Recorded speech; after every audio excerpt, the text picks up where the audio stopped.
बिस्मिल्लाहिर्रहमानिर्रहीम। अस्सलाम वालेकुम नाज़रीन, आप यूट्यूब चैनल देख रहे हैं। मैं इमरान खान हूँ। सबसे पहले आज़ाद कश्मीर की सूरत-ए-हाल पे हम बात करेंगे, फिर कुछ इसराइल के मामले में नई डेवलपमेंट्स आई हैं अमेरिका से, इसराइल से, पाकिस्तान से, कतर से, वो मैं आपके सामने रखूँगा। और फिर इमरान खान साहब के हवाले से इम्पॉर्टेंट खबर है। सबसे पहले आज़ाद कश्मीर में बात करते हैं, लेकिन मेरी आप सबसे गुजारिश है और एक दरख्वास्त है ज़ाती हैसियत में कि हमारा मुस्तफ़ा बीमार है, तारिक मतीन भाई का बेटा, और वो काफ़ी लंबे अरसे से बीमार है।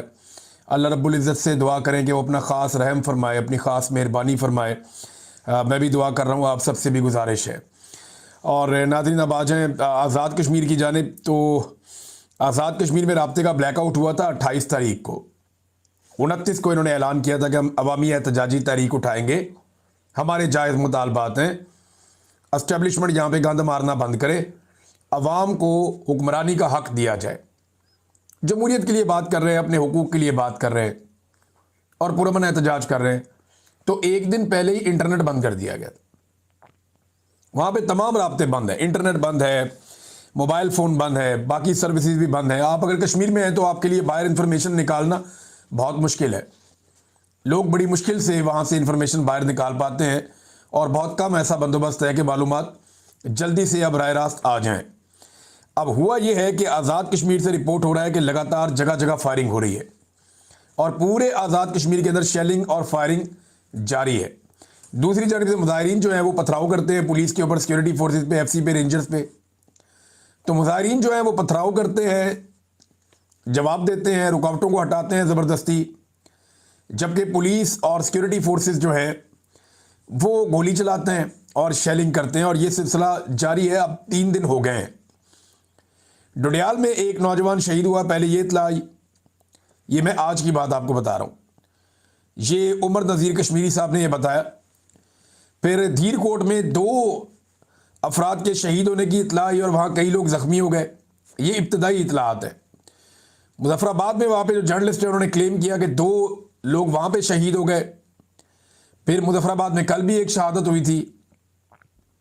तो कश्मीर में जगह जगह फायरिंग हो रही है। बाग में भी शदीद फायरिंग की इत्तलात आई हैं। अब ये निहत्ती अवाम के ऊपर गोलियां चल रही हैं, घरों के अंदर शेलिंग हो रही है। और ये बात वहाँ के जर्नलिस्ट बता रहे हैं कि हमने तो ऐसा माहौल कभी सोचा भी नहीं था।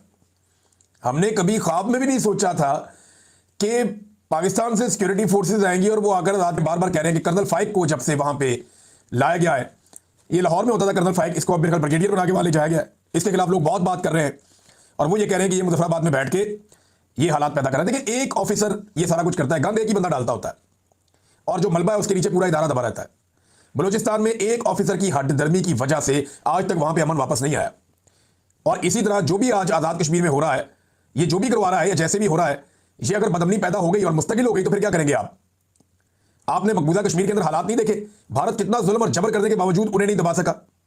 आज उस तरह के मनाजिर जो है वो हम आज़ाद कश्मीर में देख रहे हैं। बदकिस्मती से एक ऑफिसर की बेशर्मी की कीमत जो है वो बलूचिस्तान आज तक उठा रहा है।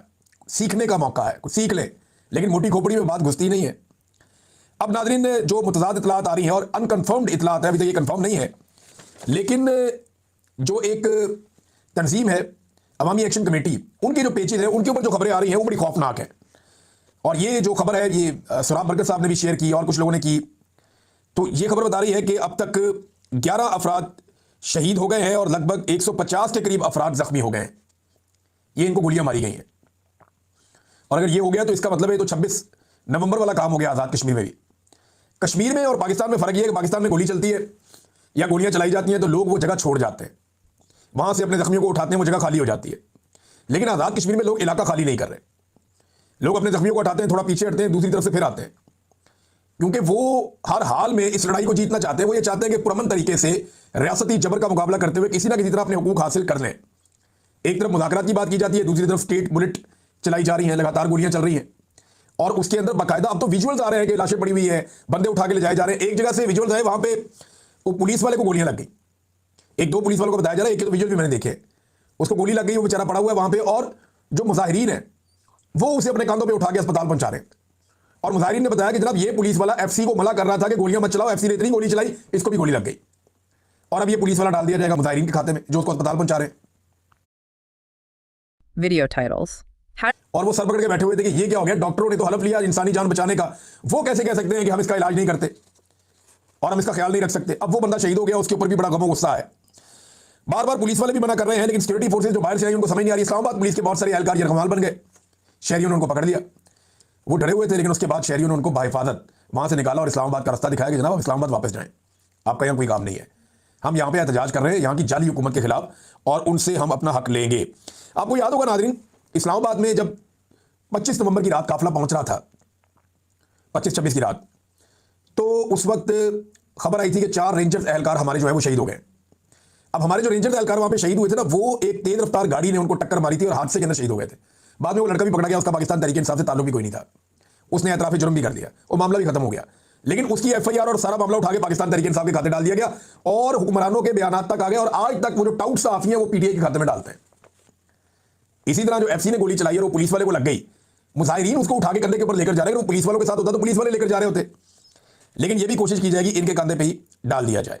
तो नाज़रीन, लगातार वहां से जो इतलात आ रही हैं वो अच्छी नहीं है, वो खतरनाक इतलात हैं, लगातार आ रही हैं आज़ाद कश्मीर से और हालात मजीद खराब होते चले जा रहे हैं। ये कश्मीरी अभी तक डटे हुए क्यों हैं, ये सोचा आपने?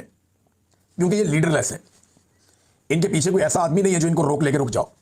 किसी के पास ये इख्तियार नहीं है कि वो एक आवाज देकर रुक जाओ, वापस आ जाओ, मैं बात कर रहा हूं, ये नहीं है। एस्टेब्लिशमेंट किसी एक को ब्लैकमेल नहीं कर सकती। यानी मिसाल के तौर पे इनके साथ गंडापुर नहीं है, यानी इमरान खान साहब गंडापुर को बंदे देके भेजते हैं अपने, वो 1-1.5 लाख बंदा, और ये इतने 1-1.5 लाख बंदे नहीं है, ये हर जगह थोड़े थोड़े लोग निकले हुए हैं, कहीं पे 10,000, कहीं पे 15,000, कहीं पे 5,000, कहीं पे 25,000, ये ऐसे अलग अलग जगहों पे निकले हुए और बहुत सारी जगहों पे निकले हुए हैं। तादाद तो इनकी बहुत ज्यादा है, लेकिन अभी ये इकट्ठे हो रहे हैं, मुजफ्फराबाद की तरफ आगे बढ़ रहे हैं और सरकार पूरी कोशिश कर रही है ये मुजफ्फराबाद में दाखिल ना हो सके, क्योंकि सरकार ये जानती है कि जब ये मुजफ्फराबाद में दाखिल हो गए तो इनके पास लाशें हैं अब, और हमने इनको लाशें दे दी हैं, ये बहुत गुस्से में है, तो इनका मुकाबला नहीं किया जा सकेगा।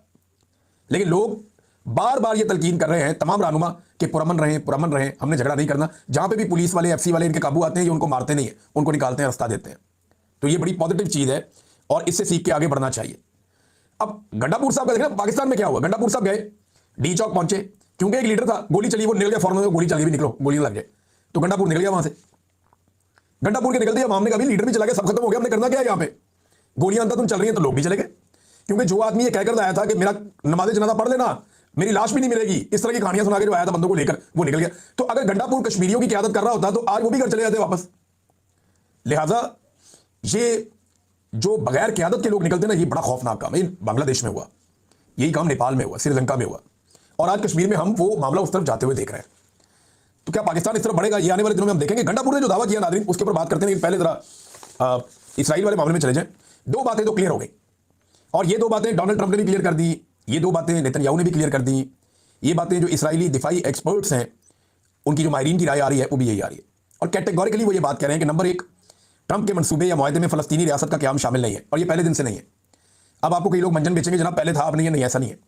वो जो पहला मुआहदा सामने आया था, मैंने आपको जिस दिन मुआहदा शुरू हो रहा था, शहबाज शरीफ ने इसकी तारीफ भी नहीं की थी, उससे पहले मैंने मुआहदे के बारे में आपको बताया था एक शिक, कि उसमें यह है कि सोचेंगे, बाद में सोचेंगे कि फ़लस्तीन को रियासत बनाना या नहीं बनाना, बस इतना ही है। कोई फ़लस्तीनी रियासत का तस्करा उसमें नहीं है। एक तो ये बात क्लियर होगी, उन्होंने कहा जी कोई फ़लस्तीनी रियासत का क़याम जो है ट्रंप के मंसूबे में शामिल नहीं है। नंबर 2, गजा से इसराइली फौज का इनखला नहीं होगा। तो फिर ये खे आपने मुआहदा किया है, आपने हासिल क्या किया? इसराइली फौज रहेगी गजा के अंदर, तो फिर आपने क्या हासिल क्या किया? आपने जब इसराइल की फौज गजा के अंदर मौजूद रहेगी, वो वहां से निकलेगी ही नहीं, तो हासिल क्या किया? और जब फ़लस्तीन को बतौर रियासत तस्लीम ही नहीं किया जाएगा, तो फिर आपने हासिल क्या किया? आपने तो टकेगी को कामयाबी हासिल नहीं की। ये बात पहले दिन से सबको मालूम थी। अब ये चूरन बेचेंगे, बहाने बनाएंगे कि पहले हमें नहीं पता था, अब हमें पता नहीं, इनको पहले दिन से सारा पता था। ट्रंप ने भी लगभग ये बात पहले कर दी हुई थी, और ये अखबारात में छप भी गई थी। वाशिंगटन पोस्ट की एक खबर थी, मैंने आपको पढ़ के भी सुनाई थी पहले। नेतन्याहू ने भी अब ये बात बड़ा कैटेगोरिकली उसने दोहरा दी है। फ़लस्तीनियों ने इसे अब तमाशा करार दे दिया। ये मैंने आपको AFP की रिपोर्ट पढ़ के सुनाई, उन्होंने बताया फ़लस्तीनियों ने ओवरऑल कहा कि ये एक तमाशा लगने जा रहा है और कुछ नहीं, ट्रक की बत्ती है। हमास ने पहले शिकवा किया कि कई मरतबा मुआहदे हुए, उनकी खिलाफ वर्जी हमेशा इसराइल करता है। अमन के मनसूबे का मुसवदा अभी तक उन्हें दिया ही नहीं गया, और अब फाइनली हमास ने फारिग भी कर दिया। हमास ने साफ कह दिया कि जनाब हम नहीं मानते, अब मोबाइल बोरिंग नहीं लगेगा भाई, और इस मुआहदे को हमास ने फारिग कर दिया। हमास का जो अब रद्द अमल है जरा वो देख ले आप। हमास के ऑफिशियल ने कह दिया कि ट्रंप का जो ये एक अमन मनसूबा है जो उसने दिया है, उसके अंदर फ़लस्तीनियों के लिए कुछ भी नहीं है, और फ़लस्तीनियों का मफाद उसके अंदर नहीं है। ये कैटेगोरिकली अब हमास ने भी कह दिया, फ़लस्तीनियों ने भी कह दिया, और पाकिस्तान में भी शदीद रद्द-ए-अमल आ गया, हत्ता कि हुकूमत के अंदर से भी मुखालफत हो गई। वो मौलवी जो सो रहे थे, जब उनकी किट लगी, उनकी बहुत बेइज्जती हुई पाकिस्तान में, और हम सारे डिजिटल मीडिया के लोगों ने बताया कि इनकी असल करतूतें क्या हैं। तो 4-5 दिन के बाद मौलवी अब आहिस्ता आहिस्ता जागना शुरू हुए कल फजल रहमान साहब को अंगड़ाइयां लेके जागे थे वो, और उन्होंने हल्के फुल्के स्टेटमेंट दिए। आज तरीके लबैक वाले जागे, उन्होंने कहा जी असं इसराइल को तस्लीम नहीं करने देंगे। पहले उन्होंने पूरे पाकिस्तान का इंतजार किया, जब सारा डिजिटल मीडिया खड़ा हो गया, जब पूरा मामला बन गया जी असं नहीं होने देंगे, अब वो कह रहे हैं ना। ये बोले शहबाज शरीफ की वो मुलाकात के ऊपर, जो जाके शहबाज शरीफ साहब ने एक अमेरिकन जूश कांग्रेस के सदर के साथ मुलाकात की, उसके ऊपर इनका कोई मौक़िफ़ अभी तक नहीं आया, और ना ही इनका कोई मौक़िफ़ वो खातून के हवाले से आया जो वज़ीर आज़म की फाइलों तक जिनकी रसाई थी, और वो बार बार जोर दे रही थी, और एयरफोर्स 1 के अंदर उन्होंने ट्रैवल किया, वज़ीर आज़म के साथ उस होटल में क़याम किया, वज़ीर आज़म के साथ ट्रैवल किया, और पाकिस्तानी सरकार का प्रोटोकॉल हासिल किया। वज़ारत ख़ारजा ने उनको बेहतरीन प्रोटोकॉल दिया अमेरिका में और बरतानिया में। तो ये सारे मामले में बोला ही नहीं, कोई बोला ही नहीं। अब गोगलुओं से मट्टी झाड़ने के लिए मैदान में आ रहे हैं। हत्ता कि ये हुआ नाज़रीन कि जो मीडिएटर है ना बीच में मुज़ाकरात करवाने वाला मुल्क, वो तो कतर है। कतर ने भी कह दिया है कि ये अमन मंसूबे के जो नकात हैं उनके ऊपर उनको भी एतराज़ है। उन्होंने कहा जी बहुत सारे निकात ऐसे हैं जिन पे वजाहत और मुज़ाकरात की ज़रूरत है।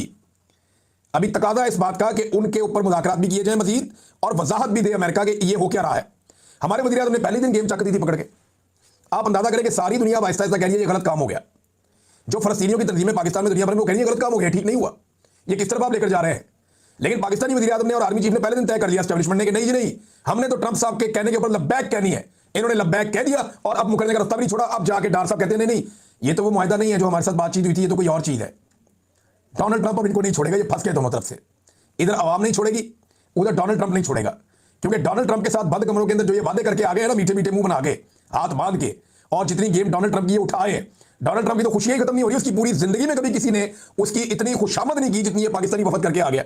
वो भूल ही नहीं पा रहा, उसकी रोजाना दर्जनों मुलाकातें होती हैं। लेकिन जो खुशामद, जिस लेवल की खुशामद इन लोगों ने कर दी है, वो लेवल कोई मैच ही नहीं कर पा रहा। ट्रंप का वो नशा ही नहीं उतर रहा। वो जहां जाता है वो जाके कहता है ये बहुत अच्छे हैं दोनों, फील्ड मार्शल और शहबाज शरीफ, इनकी बहुत तारीफ करता है। तो इन लोगों ने बड़ी गेम उठाई है। तो अब जब गेम हाथ से निकलने लगी तो डार साहब ने कहा हमें जो बताया गया अमन मनसूबा इससे मुख्तलिफ है। ये GHQ के यानी आर्मी चीफ के अंडर होती है। यानी आर्मी चीफ के जेरे कमांड एक इदारा है या एक एजेंसी है जिसका नाम है मिलिट्री इंटेलिजेंस। उस मिलिट्री इंटेलिजेंस ने एक एजेंट भर्ती की हुई। बाहर लाने वाला कौन है? हलीमा खानम। ये आपको अजीब नहीं लगता कि आर्मी चीफ के जेरे इंतजाम या उनके जेरे कंट्रोल या उनके अंडर चलने वाली एक एजेंसी की एक एजेंट आर्मी चीफ पे बार बार अटैक करे, उन्हीं को रगड़ा दे?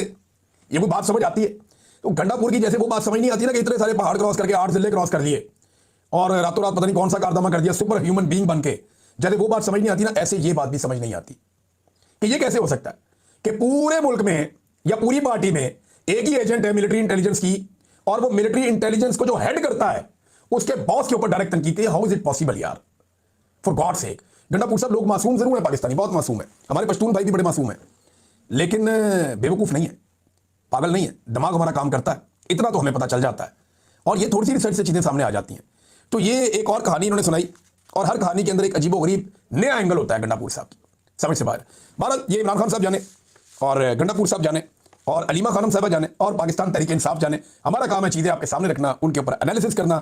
मैंने ये चीज़ें आपके सामने एज इट इज़ रखती हैं। अब तक के लिए इतनी, अपना ख्याल रखिएगा, अपने चैनल का भी। अल्लाह हाफ़िज़।